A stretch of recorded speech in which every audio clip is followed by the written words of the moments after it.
you see around me here. We also learned to speak Russian so that we can work well with our Russian colleagues from the Russian Space Agency. So it's a pretty busy job, and there's a lot to learn, but we have fantastic trainers on the ground who make sure that we know everything we need to succeed up here. Hi, my name is Braden. Do you have free time at the space station, and if so, what do you do with it?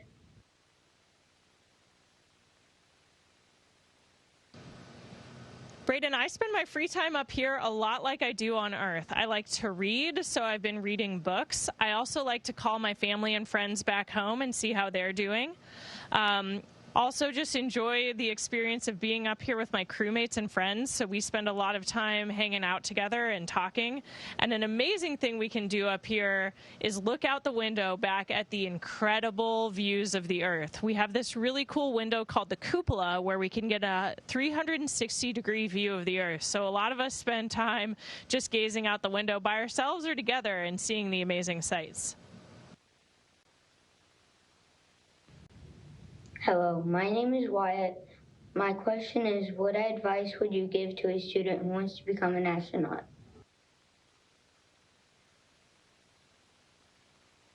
Well, Wyatt, the first thing I would tell you is there is no one path to becoming an astronaut. Sometimes when you learn about astronauts, you'll notice certain things and certain similarities. But what I've noticed, especially in my class of astronaut candidates who train together, the Turtles, people come from all different backgrounds. We have planetary geologists, microbiologists, engineers, military pilots, military submariners like me.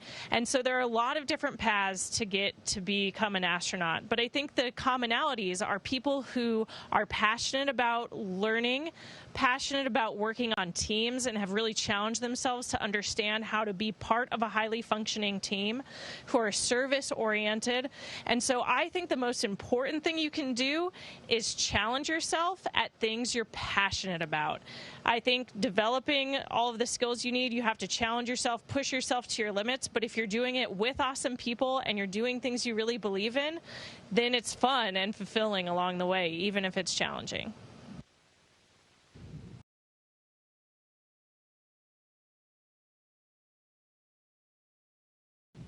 Hi, my name is Bree, and my question is, do you get to choose space experiments, or does somebody give you experiments?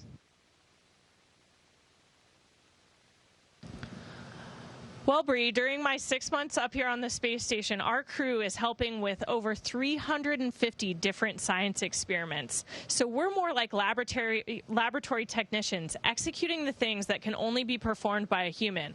But all of those experiments are run by investigators on the ground who spend years developing the procedures, the hardware, and all of the experimental equipment they need for us to run experiments. So on a given day, I might be helping with 3 to 5 different science experiments along with all my crewmates. So I don't always get to choose, but they do try to help us participate in things that interest us, like plant experiments or astrobee or working with the electron microscope are all cool things that I've done recently that have been awesome to be a part of. Hi, my name is Javen, and my question is, how does your spacesuit work, and how long will it take before you have to go back to the space station?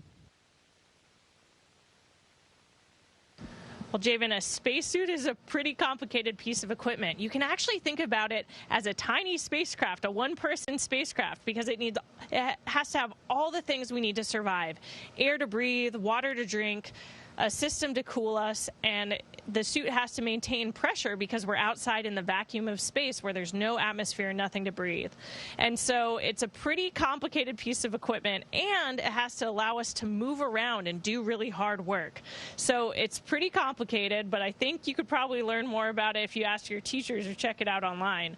When we're outside, we have about 7 hours of consumables, sometimes a little bit more depending on how hard we're working or how much power we're using. But you can stay outside anywhere between 6 to 8 hours depending on how much work you're trying to get done and how all of those systems perform. Hi, my name is Max. My question is, do you believe a farm could be created in space someday? I really hope so, Max. I think growing our own food in space would be fantastic, not only for having fresh food to eat, which would be amazing, but also I think there's a huge mental health benefit from growing plants. I like to garden and grow plants back on Earth, so it's fun to do it up here. We've actually had a ton of cool plant experiments going on since I've been up here, all sorts of different things, and some of them we actually get to eat. So we had chili peppers when I first arrived. We harvested and ate chili peppers, had a taco night, and that was a fantastic addition to that. And right now we're growing salad greens that we're hoping to harvest and make part of our dinner someday soon.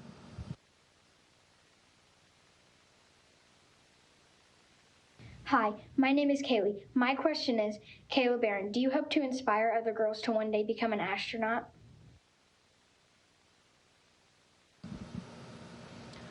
I really hope so, Kaylee. I think it's really powerful to see people who look like you, who have a similar identity, doing the things that you dream of.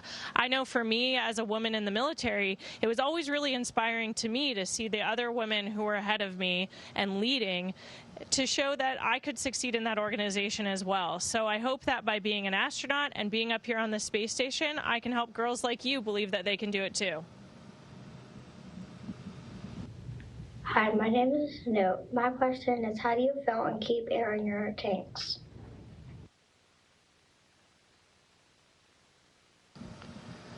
We actually fly air in pressurized tanks up on our cargo resupply vehicles. So we have oxygen and nitrogen that we can release into the space station to help us control pressure and also keep the air at a safe mix, because we need enough oxygen to breathe, but we don't want too much or else there could be flammability concerns. So we get those on cargo vehicles and we have plenty of them.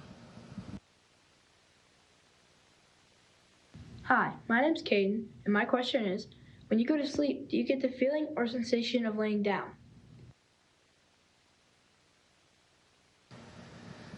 Well, Kaden, it kind of depends on how you set up your sleeping bag. Some people like to set up their sleeping bag tight against the wall of their crew quarters, which is kind of like our little bedrooms and offices up here.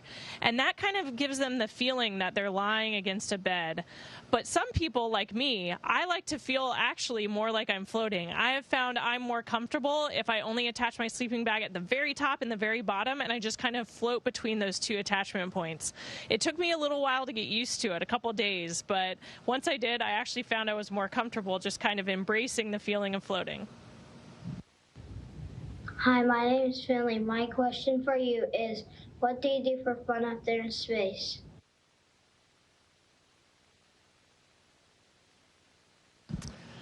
Finley, we like to have all sorts of fun contests that you can't have on Earth, or you could do similar ones, but we like to do things like see who can float the farthest through the modules without touching anything. And I really like to practice cool new space flips, so I'm going to try one that I've been working on for you. I like to try a flip with a twist, so I end up facing the other direction at the end. We'll see how it goes.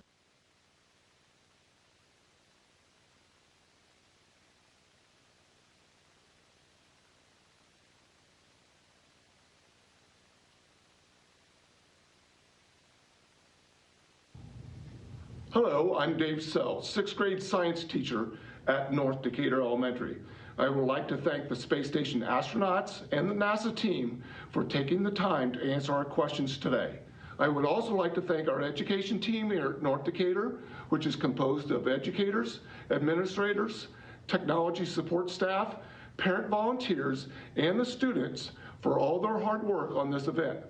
Finally, I would also like to thank our special guests for attending today. Have a wonderful day, everyone. Thank you so much to everybody at North Decatur Elementary. It was a pleasure talking to you today. Station, this is Houston ACR. Thank you. That concludes our event.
Well, in my left hand I have a feather.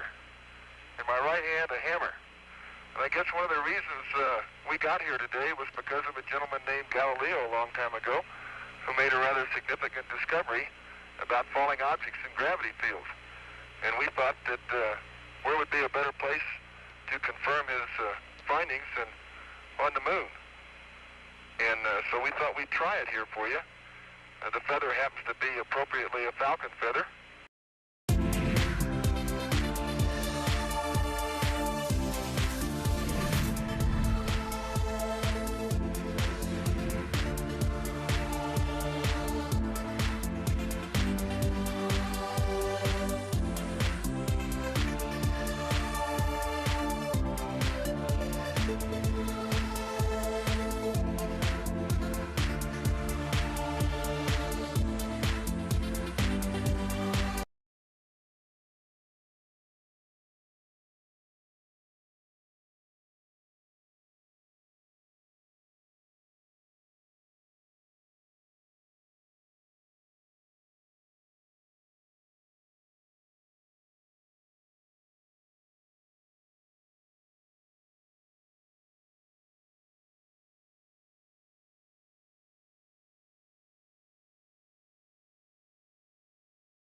Station, this is Houston. Are you ready for the event?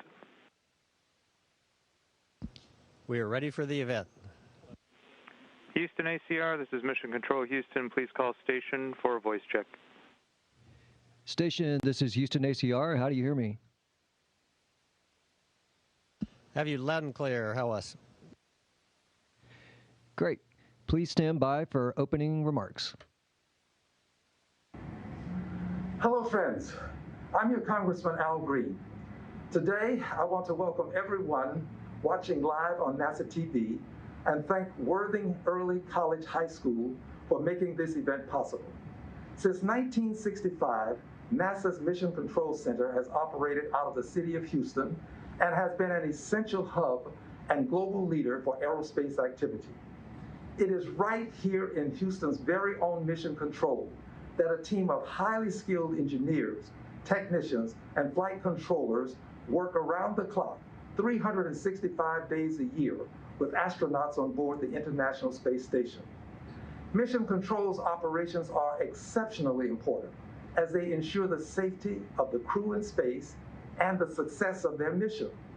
None of this would be possible without the team on the ground here in Houston or their STEM background. The contributions and skills a STEM education affords to NASA's mission and to our society at large are invaluable. I wholeheartedly support NASA's efforts to boost education in STEM fields so we can confidently face any challenges that may come our way in the future. Again, I'm your Congressman Al Green, and I thank you for having me on your program today. Hi, my name is Roman Mendez. My question is, does zero gravity affect the mind or other organs?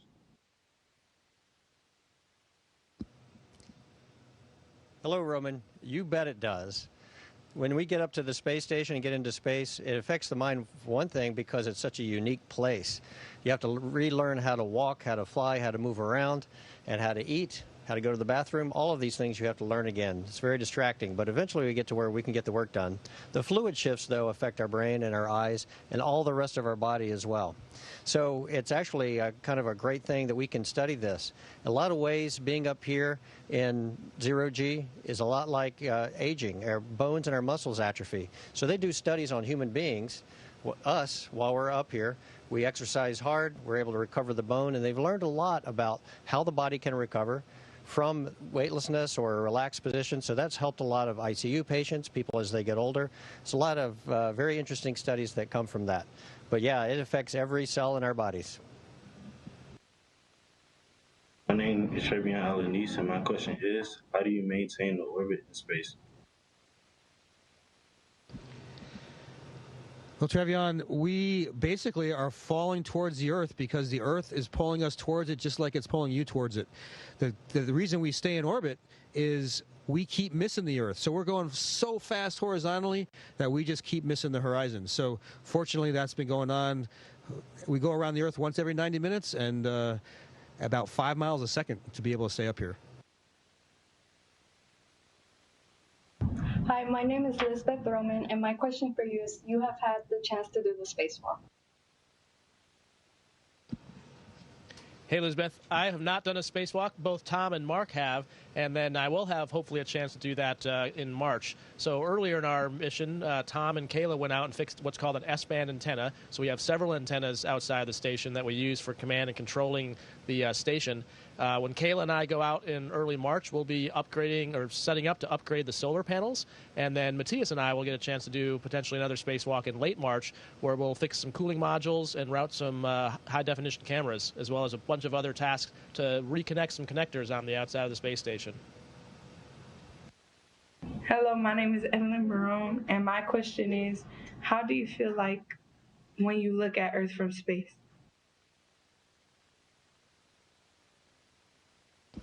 Well, the first time I looked at the Earth from space, I didn't know what I was looking at. I saw a lot of brilliant white and brilliant blue, and it was beautiful. So it's somewhat bewilderment. It certainly doesn't look like you might think if you open up an atlas and look at maps of the Earth.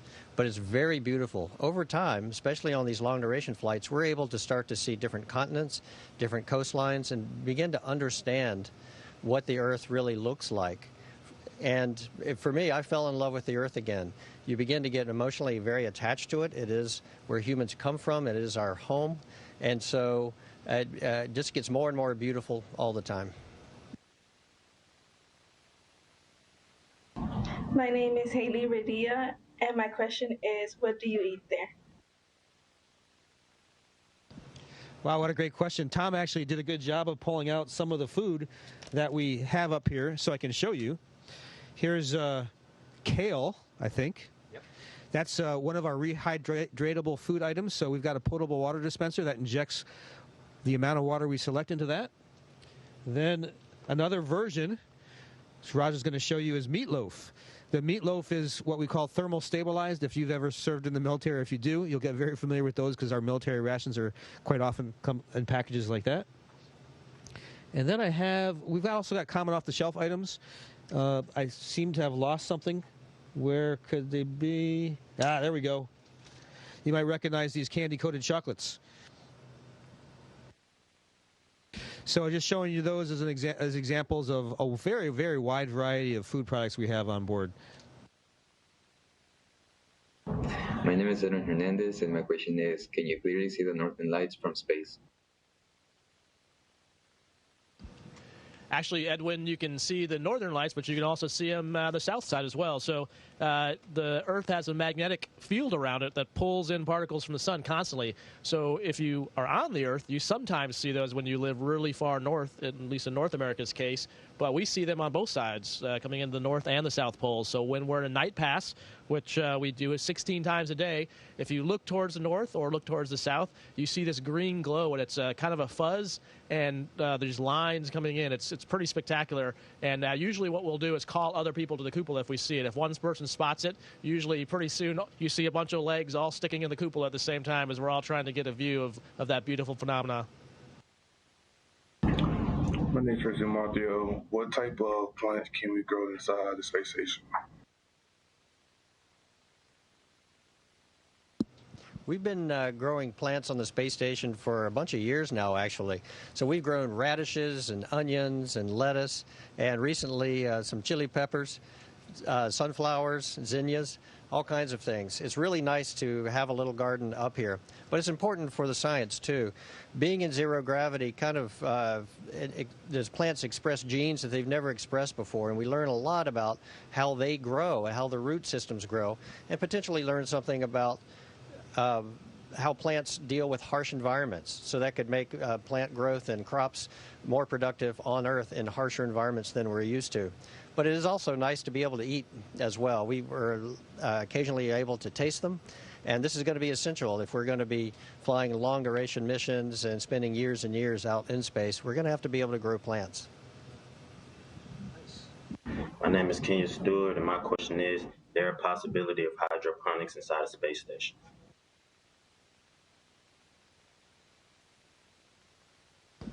Yes, absolutely. We've got some experiments going on now, or just recently finished, that actually use hydroponics to help grow things. And so it's got a great potential for the future and further our space exploration. Hi, my name is Efrata Abene, and my question for today was, what research projects are you guys conducting within the biological and physical fields at the International Space Station?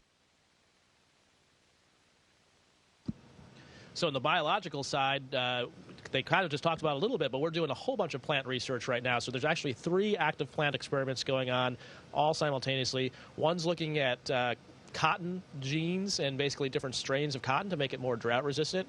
And it's kind of like stem cell research except for cotton. Another one is looking at different ways to water plants. So your previous question, we're looking at different ways to passively get water to the plant so it doesn't take as much time and resources here on the station to do that, which will be important for exploration. And then another one is looking at, we have what's called a multivariable G platform, and we're using that to look at, Tom mentioned how the genes, our genes change, but also plant genes change, and we're looking at how that changes in different environments. And so we're doing all 3 of those. On the physical side, we're doing some experiments right now with concrete hardening. And so one of the things that's really cool in space is when the concrete hardens, it does it uniformly. There's no settling like there is on Earth. And that's important so we can build better concrete it gives off a lot of carbon emissions when concrete hardens. And so if we can figure out a better way to do that, that'll cut down on carbon emissions and make our structures more strong.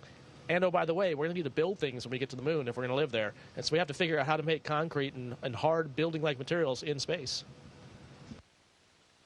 My name is Faith Adelaide. We know there are a lot of countries in the command structure, so how does the command structure work in the International Space Station? Hi, Faith. It's living up here is an image of some of the best international collaboration in human history. Every country that contributes to the space station, every spacefaring country has a group, a space program, and they all attend or have representatives at all boards, at all meetings, all flight readiness reviews. We have two main control centers, Mission Control Center in Houston and one in Moscow, but every partner also has their own control center, so when their module or their equipment is being operated, they can be there and monitor the day-to-day ops like all the control centers do. And then finally, each partner has a group of astronauts, and astronauts that are selected by an international group, very often also astronauts, who then put them in rockets, bring them up here to the space station. They choose who's going to be the commander who rotates through all the partners that have been up here on the space station. So it's actually a wonderful collaboration, one that's not based on defense or based on competition, but purely to explore. My name is Daniel Perry, and I was wondering, how do you protect the space station from pollution? Daniel, that's a great question, one we really have to pay attention to. So there's strategic resources in the United States that help us by tracking space debris, and they communicate with the the Mission Control Center in Houston. And so we'll get advanced notifications when something's going to come in, what we refer to as the pizza box of space around the space station. If something is anticipated colliding or passing through that area, we have various levels of alert that we will pay attention to. Sometimes we will go ahead and change the orbit of the space station slightly to make sure that we get to the safest orbit possible. Ms. Leah Hubbard, my question is, how do you get to space?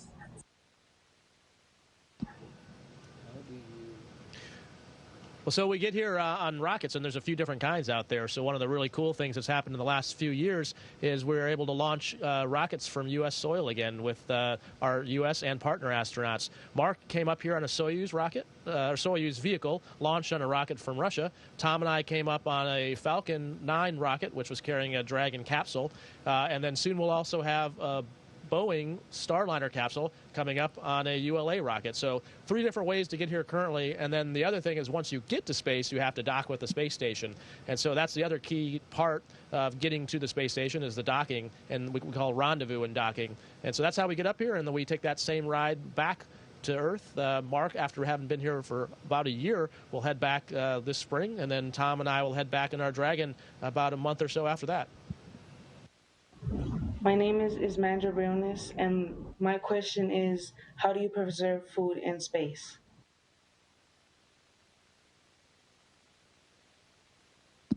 That's a great question because it's a really hard problem to solve. The people that provide us with food have to plan years in advance to get the food on a rocket that might be anywhere from the equator to Japan to Russia or Kazakhstan, or launching out of the United States, and it has to sit up here for a while, so because we never want to run out of food, so we have a lot of reserve. And they do it by either cooking it like you would eat out of a can to kill the bacteria, or dehydrating it. And you saw some of the dehydrated food. We just add water. It's all very tasty, very good, and they've been able to keep us healthy. They've actually learned a lot supplying astronauts with food with less salt. So the food has less salt than you might buy in the grocery store. And that's helped preserve our bones. It's a little bit better for our cardiovascular health. And the food's very tasty. They've made great breakthroughs, in my opinion, in the variety of food and how it tastes. And my question is, how do a star look from space?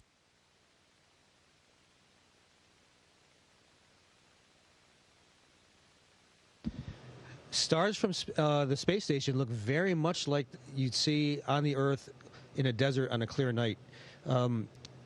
The good news is up here, we never have any weather because we're largely outside of the atmosphere. We see actually a little bit less of the sky than you would see because our primary windows are all downward.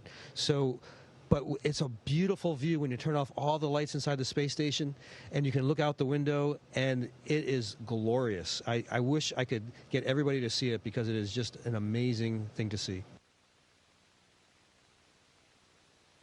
My name is Elena Betanco, and my question is, have you ever seen a black hole with your bare arms?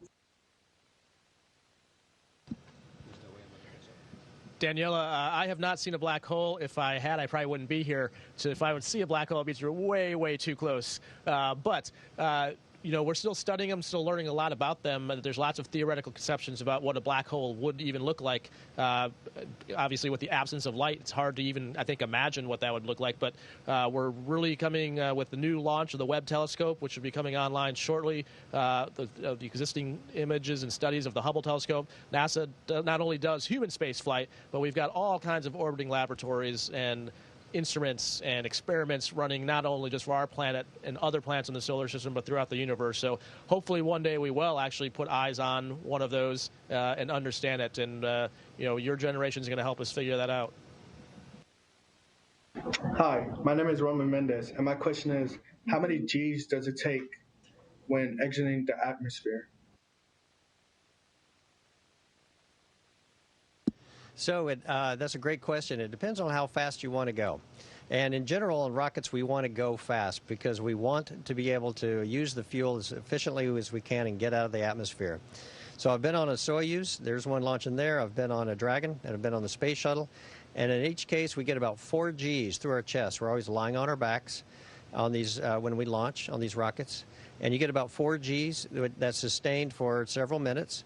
And you build up to that point. So in about from 8 to 9 minutes, you'll be able to get up out of the atmosphere and be able to pick up your horizontal velocity, like Mark was talking about, to get to over 17,000 miles per hour, which is about 5 times faster than a bullet from a rifle. So you have to get up out of the atmosphere, get up your altitude into space, and then go very, very fast so you can stay in orbit. My name is Travion Alanis, and my question is, what is a frame of reference you use in a space station? Travion, you can see as we're standing here, we're all oriented the same direction. We could opt to go in different directions, and we're going to go ahead and demonstrate that right now. But we actually just pick. So towards my feet is what we call the deck. Towards Raja's feet is what we call overhead. We've got a port side and a starboard side, forward and aft, and even the laptops on the that we see around here, the keyboards tend to be in one direction so that the base of the computer is towards the deck. But it's just a decision we made. Because we're in an environment that's in a free fall, every surface is really potentially treated equally. But because we're humans, it's easier for us to deal with the situation that we're comfortable with. Even the lighting, as you see, the lighting is closer to the overhead. That's a much more natural lighting feeling for us as we're used to on the ground. Hi, my name is Faith Adelaide, and my question today is, do you have to create gravity in the International Space Station? That's a good question for as we look at long-term exploration. So if we had artificial gravity, we wouldn't be able to do the really cool and fun things we enjoy doing, like doing flips and floating around. So we do create an artificial atmosphere inside the station. We do that by creating oxygen and also bringing in nitrogen and then recycling the carbon dioxide and scrubbing that out of what we exhale. So we do have to have an artificial environment, but it doesn't include artificial gravity. There's lots of concepts for how you would create artificial gravity on advanced spacecraft. Right now, as we look at lunar exploration, the Gateway concept and the Orion capsule, those don't include artificial gravity, but maybe as we look into Mars exploration and beyond, that could be something we incorporate. But it definitely is a higher level of technical complexity and machinery that's required to do that. There's also some experiments we've done in Skylab earlier and some concepts of spinning a person where you don't have artificial gravity for the entire space station, but you could have maybe a person feel the same sensation of having some gravity in their body and counter some of those things that Tom was talking about, some of the effects that happen to your body if it felt or was tricked into thinking it was on Earth or had some gravity field around it. Well, that's it, ladies and gentlemen. We hope you have truly enjoyed this experience. We want to offer and extend our thanks to Expedition 66, all of our speakers, and even the full NASA Space Center department.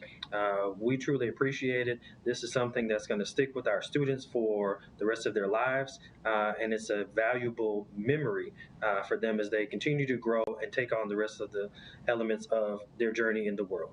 We want to thank you from all of our students that participated at Worthing Early College High School, the Houston Independent School District, and just the city of Houston. You guys have a wonderful day and continue to be inspired.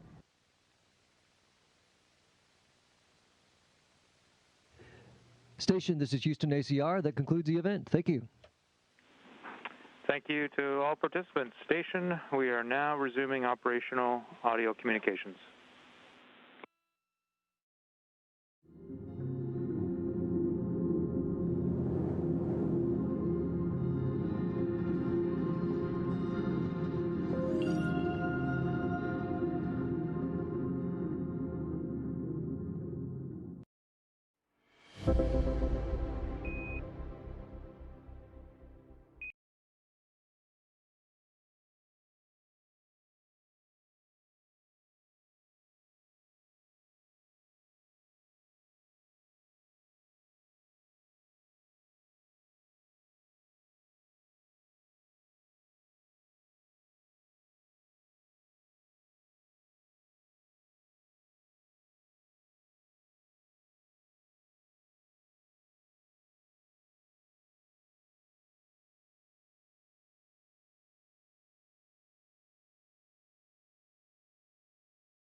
Station, this is Houston. Are you ready for the event? Houston, this is Station. I'm ready. Houston ACR, this is Mission Control Houston. Please call Station for a voice check. Station, this is Houston ACR. How do you hear me? I have you loud and clear, ACR. How do you hear me? Loud and clear. Please stand by for opening remarks. Hello, everyone. I'm Rob Smith, principal of North Decatur Elementary School in Greensburg, Indiana. We're so excited to have this once-in-a-lifetime opportunity for our school and community. Thank you to our special guest, school committee members, and to all who have made this event possible for us today. Now, here's our first question. Hi, my name is Chloe. My question is, what were your thoughts going into space for the first time?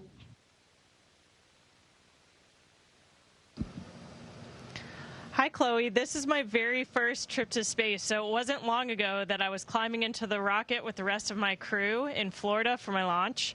And I think most of all, I felt prepared. We had done a lot of training to get to that moment, so we felt ready as a crew and as individuals. And I was also just excited. It was an amazing experience to sit there on the launch pad, and as the countdown came in, I just got this overwhelming feeling of joy to finally be getting the opportunity to fly to space and accomplish my dream. Hi, my name is Ellen, and my question is, how do you brush your teeth in space? Hi, Ellen. We brush our teeth in space a lot like you do on the ground. We have regular toothpaste and toothbrushes, but it's a little different because we don't have running water up here because it's an apparent microgravity environment. So we get our water out of bags to wet our mouth and our teeth, and then you brush your teeth like usual, but we also don't have sinks or any plumbing, so you actually spit the foam from your mouth into a towel, and over time it just dries out and that moisture is reclaimed by the water reclamation system. Hi, my name is Gabriel. My question is, how do you drink water in space?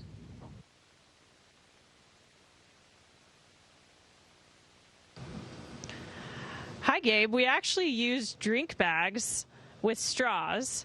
The straws are really helpful. They have clips to make sure that the water doesn't leak out until we're ready, because the second I open this, it'll come out, so I got to be prepared. And it's actually pretty cool because we don't really experience gravity the same way up here. Water is able to form perfect spheres the way it wants to from surface tension. So usually you can get a little bit of a bubble, and then once you let it go, you try to drink it before it gets away. Hi, my name is Jessica. My question is, what foods do you eat in space?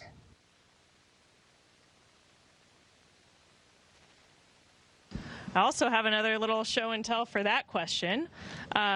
I thought you guys might ask about that, so I grabbed the things I was planning to eat for dinner later this evening, just so you can see kind of a normal meal.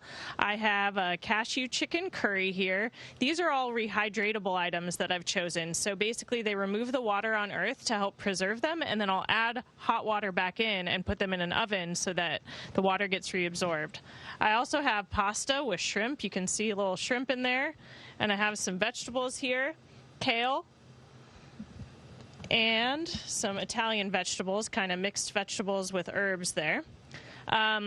We have a lot of pretty good food up here. One of the things they really try to provide for us is variety, because they want us to eat healthy and eat enough calories so we don't lose weight. But if we get bored of the food, then people kind of lose their appetite. So we have a pretty good variety up here of different things we can eat. And there's also some cool studies going on testing out some new foods that provide different health benefits like omega-3 acids. Hi, my name is Brianna. My question for you is, do you ever get sick in space, and is there medicine available to take?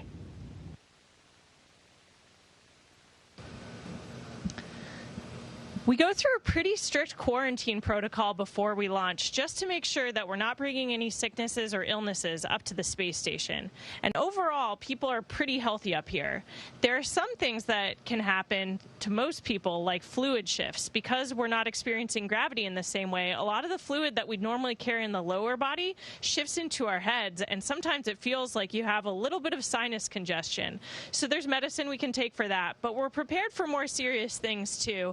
And actually, we're lucky because we have a medical doctor on our crew. Tom Marshburn worked as an ER physician before becoming an astronaut.